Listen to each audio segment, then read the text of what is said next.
ఆయుధం ఉన్నది. ఏంటిది అది? చదువుకోని వాళ్ళ దగ్గర కూడా ఒక ఆయుధం ఉన్నది. What is that weapon? Very powerful weapon in the world.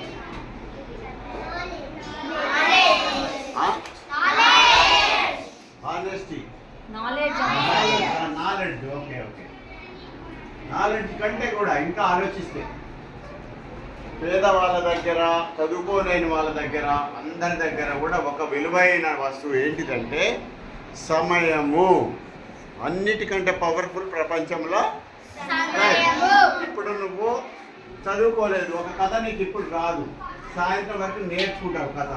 ఒక పద్యం ఇప్పుడు రాదు, కథ నేర్చుకుంటావు. ఒక డ్రెస్ ఇప్పుడు లేదు, రేపు ఎల్లుండో డబ్బులు వచ్చినాక కొనుక్కుంటావు కదా.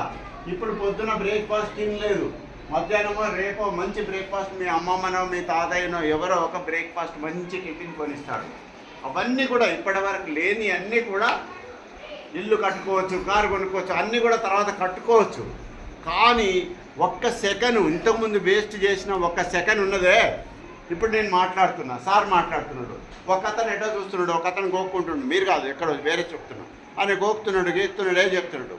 ఆయన సమయం కొద్దిసేపే మాట్లాడేది. మేము గంటలు మాట్లాడలేము. మీ సార్లకు ఉన్నంత ఎక్కువ ఉపన్యాసం మేము ఇవ్వలేము. మాకు ఉపన్యాసకులం కాదు మేము. కానీ కొద్దిసేపు మాట్లాడతాం, చూసినరా? ఆ మాట్లాడినప్పుడు వినడం అనేది మనిషికి చాలా విలువైనటువంటి మనకు హియరింగ్ కెపాసిటీ ఉంటుంది. పిల్లలకు ప్రత్యేకంగా మీకు ఇక్కడ 5-6 మాట్లాడేది వినబడుతుంది, అక్కడ గుల్కనాల సప్పుడు వినబడుతుంది, అక్కడ వర్షం చెప్తాను వినబడుతుంది, అక్కడ పిచ్చుక అరుపు వినబడుతుంది, అక్కడ కుక్క బౌబా అన్నది వినబడుతుంది, ఇక్కడ పిల్లి మ్యావ్ మ్యావ్ అన్నది ఇన్ని వినిపిస్తాయి. మనకు అంత తెలివి ఉంటుంది, అంత వినే శక్తి ఉంటుంది మనకు.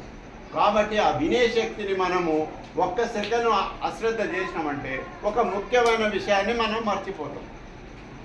ఒక సెకండ్ మనం అశ్రద్ధగా చేసినాము, నాకు ఉంటేనే మంచిగా తాగుతాను, నేను ఆ పెన్సిల్ తీస్తాను, ఆ ఎరేజర్ తీస్తాను, బుక్ల నుంచి ఏదో తీస్తాను, అది నలుపుతాను, ఇది నలుపుతాను అంటే ఆ 1 నిమిషం ఉంటుంది కదా మేము మాట్లాడేది. మేము కావచ్చు ఒక